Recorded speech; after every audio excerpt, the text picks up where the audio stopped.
he was overlooked by people that didn't know about him. And he didn't mind that the only people that knew about him were the people that were going to pay him to build buildings.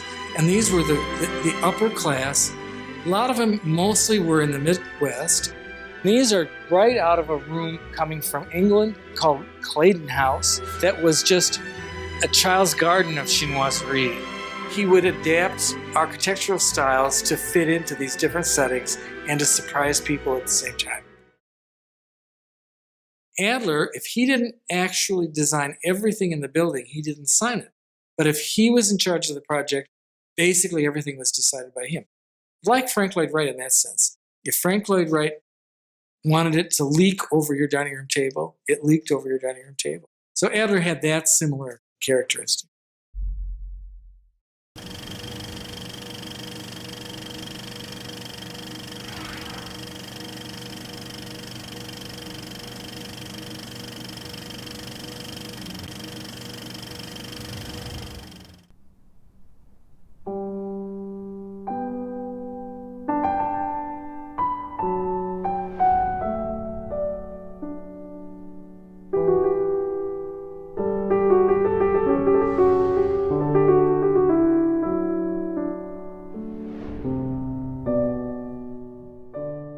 Several of Adler's commissions were halted due to the financial crash of 1929 and the economic depression following. But some of his clients were immune. Undeniably, the time of building large American estates with professional service staff was beginning to end. In addition to abruptly losing his best friend and business partner Henry Dangler due to illness, another life-altering tragedy befell David when his beloved, outgoing wife Catherine was killed instantly after the car she was driving skidded off a rain-slicked road into a tree in Évreux, France, in Normandy. She was only 37 years old. On the passenger side was David, who sustained minor injuries. He was completely devastated and remained distraught for years. He never remarried. They had no children. The last chapter of his career was also impacted by a serious horse riding accident in 1935. David's usual hunting horse was unavailable, so he rode another. It fell on him and put him in a semi-conscious condition, after which he was hospitalized for weeks. David did adapt to the times and accepted smaller commissions and renovations. As his architect peers were working in the new, modern, international style, critics overlooked Adler. He was also a quiet man who shunned publicity. Yet, a testament to him is that only a small number of his many homes have been razed decades later.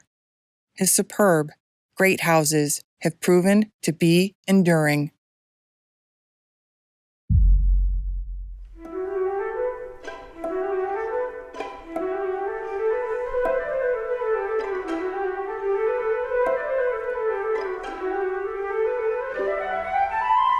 Here he built a house in a glade in the woods where the view is all kind of more close in, but used that glade for his setting. So he would adapt architectural styles to fit into these different settings and to surprise people at the same time.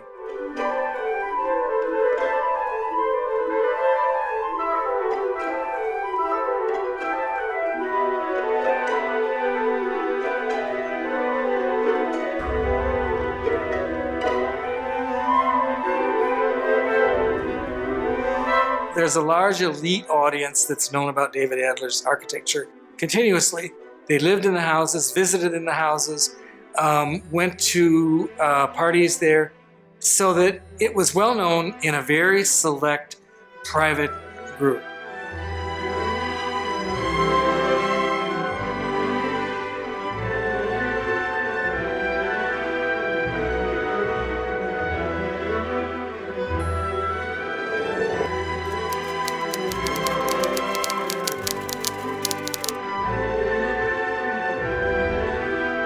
In 1934, the ending of the American Great House era had already commenced.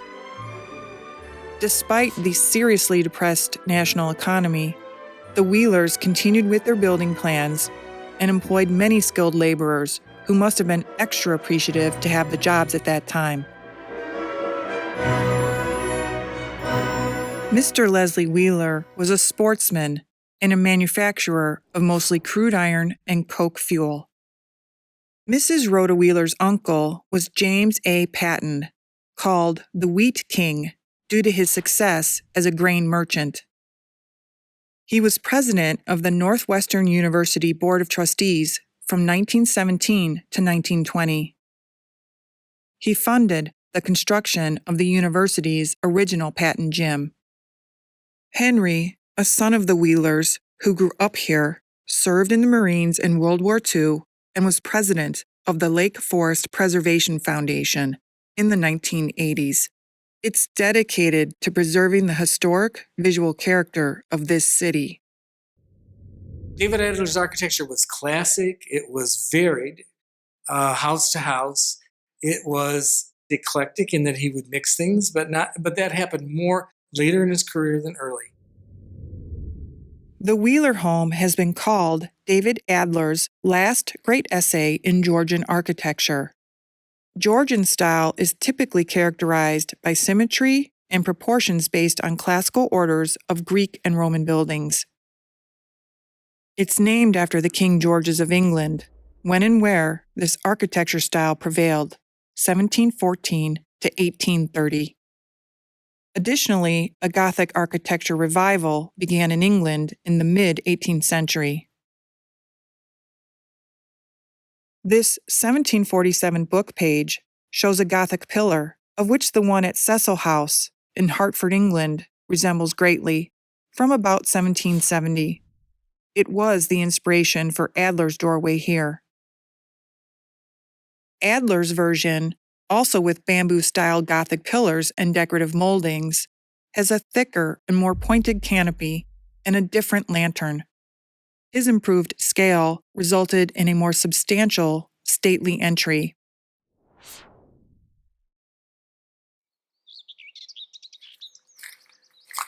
Adler designed this very elegant Georgian during the height of the Depression. Which is amazing. 1932 to 1934 was really dark. And so this is the kind of house that would have been about as big as you could expect to find at that point.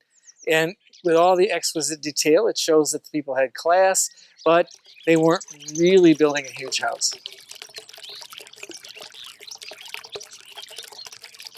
The clients loved him because he was perfect. Everything he did was just, the proportions were perfect, his sense of scale, his compositions, everything works together. It was perfect for him. Until Franklin Delano Roosevelt raised income taxes to 91%, people were beating a pathway to his door. The entry facade hides the true size of the home, which the back facade reveals is much larger.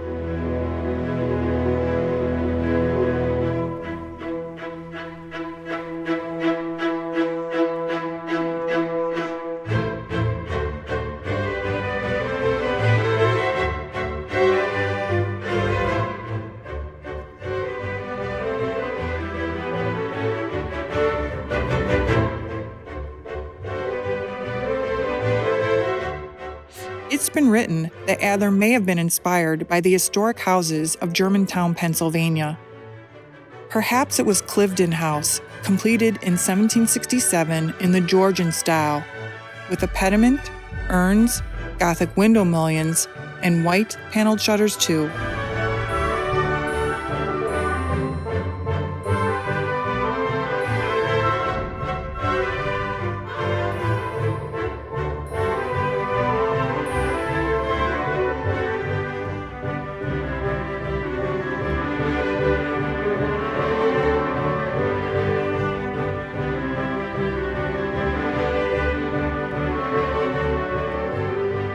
He was remembered by people at his service afterwards as being very scholarly, of introducing a whole new approach, being very scholarly, very interested in perfecting one style and carrying it to the ultimate detail as his one-to-one drawings would indicate. Like for the house that he did for the Bentleys, there's one drawing that's still in the house that is 17 feet long for a fireplace that he did.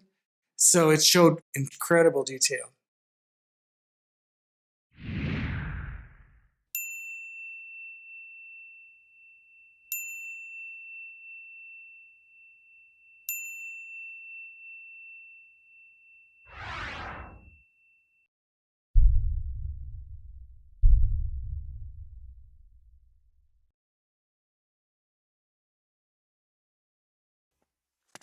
Wow, what a beautiful hall. It is indeed. It's really beautifully proportioned. It's tall. It has a wonderful chinoiserie stairway. It has these wonderful Giacometti lights, sconces on the walls that are human scale to give you a sense of space here and what things are supposed to feel like. Everything in here is perfectly scaled. Howard Van Doren Shaw said that David Adler had the best sense of proportion and scale of anybody he knew. I'd just like to point out that this Alberto Giacometti light fixture is modern, mixed with the Georgian and the chinoiserie fretwork stair rail. It's an eclectic mix, but it really works.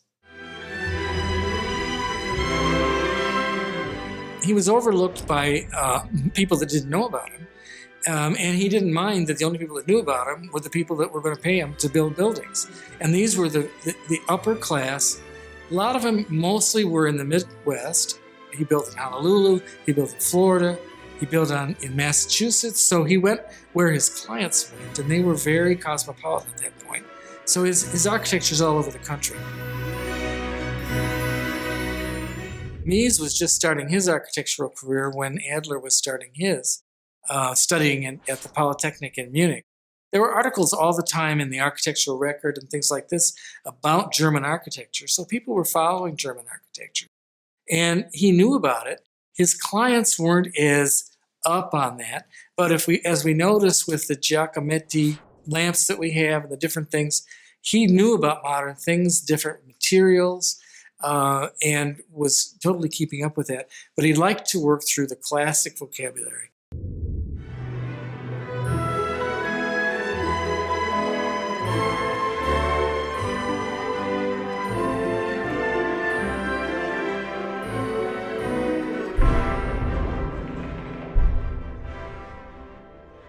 So here we are, we're going to take a look at this next room. Here we see the library straight ahead of us. And as we go into the room, however, we see something very surprising. This is something we're looking at that changes the whole sense of the scale of this house. We're going up by 3 or 4 times as much space. The house is actually 12,000 square feet, not 3,000 square feet. And so what you see here is the library, which has a series of shelves breaking up the session into different little room areas so that we don't have a sense of just a big hallway. And it's leading us down past the library into another area.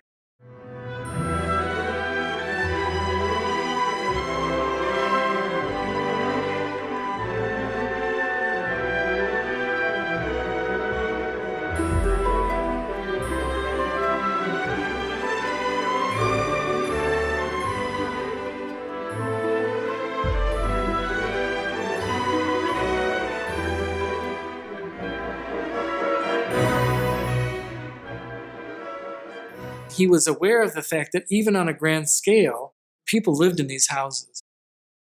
All this perfection, all this detail, all this sense of being in an alternative universe almost sometimes in these houses, it's still very livable.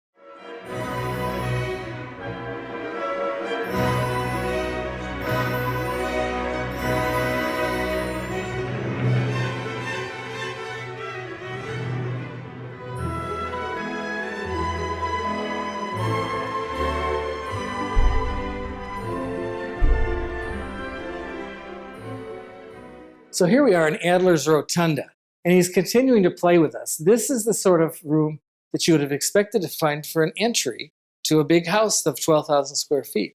In this case, makes it an entry to the garden front, and on either side are the living room, which we're going to see next, and the dining room on my left. So this room, organizing as it is, has 8 sides. It's an octagonal room, and it's just a perfect space full of chinoiserie and art. And these chinoiserie mirrors are outstanding, and the palm fronds are incredible. And they're used architecturally by Adler, where some other people just use the palm fronds as decorative features, in a row or something. He created more corners in this room, so he'd have more places to stick these and have them make sense. They appear to be holding up the structure, which is architecturally the way they're meant to be. I love this room. Collaborating with his sister, Frances Elkins, on the interiors for this house, Adler had these 4 Regency-style dolphin consoles made in England. The oak wood floors of the library and rotunda are architectural salvage from Europe.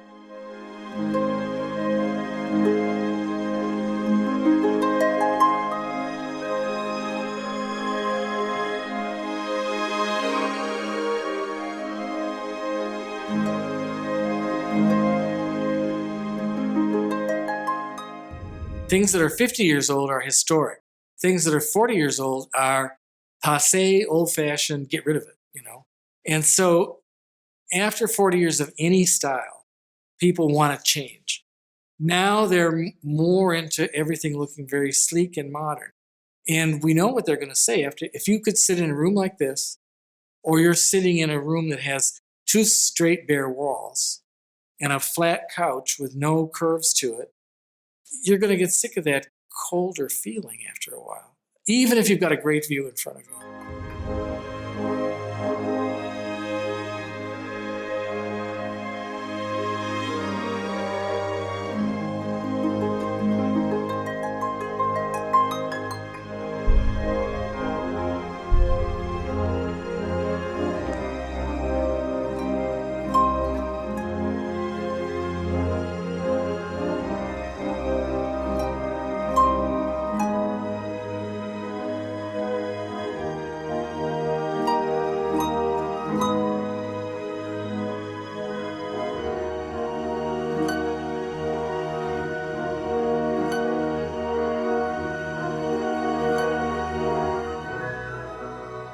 This is a great fireplace, 18th century, broken pediment above.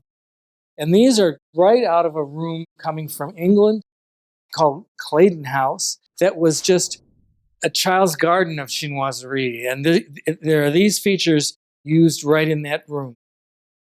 If we look at the opposite side of the room, you can see over there that there is more like this Claydon House room, chinoiserie room, where there's just a sweeping cornice of lots of different forms, ships, shells, flags, lots of different elements. And so this large, spacious living room, really wonderful to see it preserved almost 100 years later.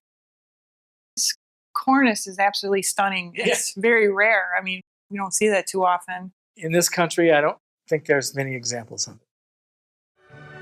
According to records, Adler's original color scheme in this room from 1934 was blue and cream.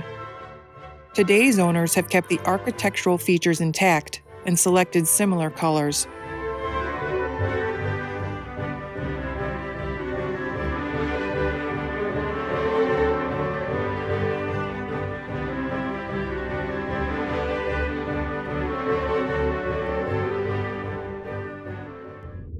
His father was a clothier, but he knew how to take a jacket like this that might be, shall we say, a little out of date, and make it look current. A little nip and a tuck, and he could make it better. So that was something that was pointed out to me, that he really had a flair that came naturally to him, as his sister did also. They could take things, do a few little changes. He could handle a problem situation and turn it into an opportunity. And that was part of the fun for him. So I think that people are going to remember him for that part of it, that he really was a master, a magician almost at doing that.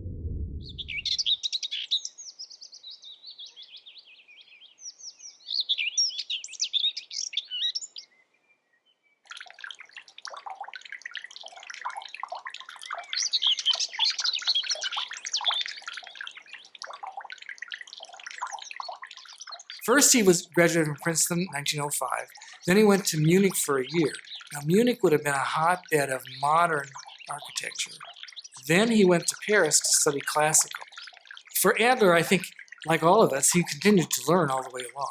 He went to Paris almost annually, with his sister often.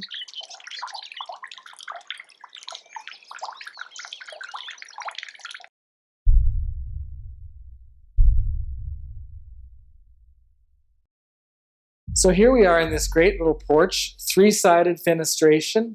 It's a June day. It's a little cool, but it just feels really great. The features to notice are the herringbone on the floor, herringbone pattern of brick, just like Shaw, the kind of thing that Shaw would have done, who worked with Adler in his early career. The cove ceiling is Adler. That's much more his style. The wonderful Roman arches above the doorways are worth noting, and the consistency of them. And the pièce de résistance is the great Giacometti large light fixture that we see hanging. This was a signature item of his sister, Frances Elkins. But this is one of the larger examples, and its lines are great.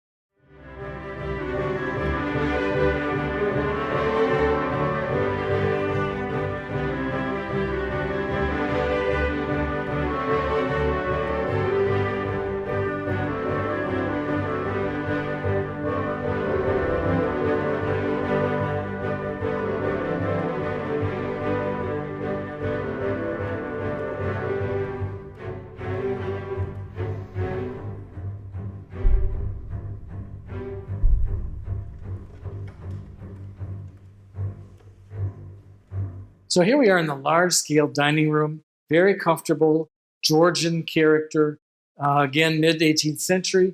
And the main feature is the fireplace, which we can go and take a look at.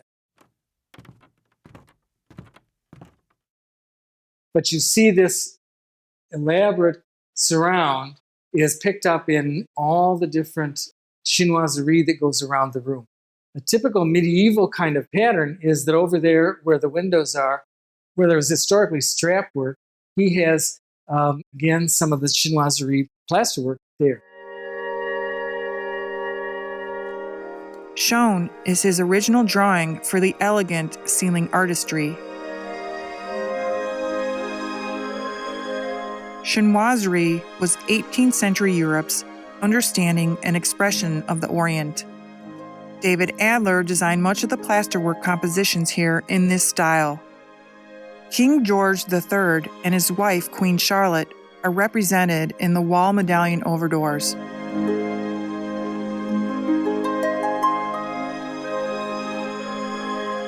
The flooring is of zenithorm parquetry, dramatically decorated with an antique white border and center medallion on a black background. This composite material has the look of marble, but worked like wood. It is no longer used for environmental reasons. From records, the wall and decorative ornamentation is similar to the original color selections of a tone-on-tone scheme, so the overall effect is added interest to the eye without being distracting. Absolutely lovely, classical designs and craftsmanship. Adler's memorable. His work will never be out of style completely. The more you look at it, the more you find out, the more you see. And as places to live, people still want to live there, so they're incomparable.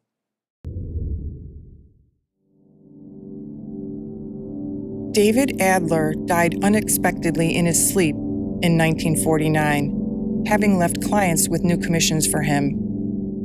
His death symbolized an end of a social period. Post-World War II America was more interested in contemporary designs and convenient ways of living, including many new labor-saving devices. He left a large portion of his estate to the Art Institute of Chicago, where he had served as a trustee for 24 years. Many of his drawings are archived in the museum. His designs of mostly homes, over 45 in all, were an elegant, eclectic American blend of a wide range of classical styles for the upper levels of affluency.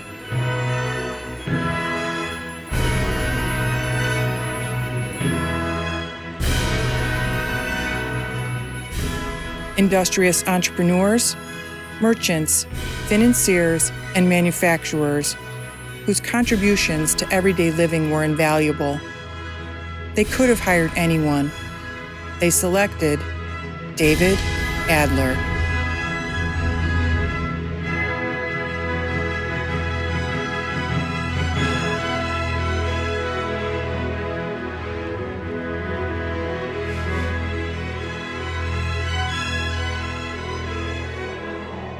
Symmetry, eclectic, historicist. In addition to creating the house plans, he also formatted site plans, landscape plans, and interiors.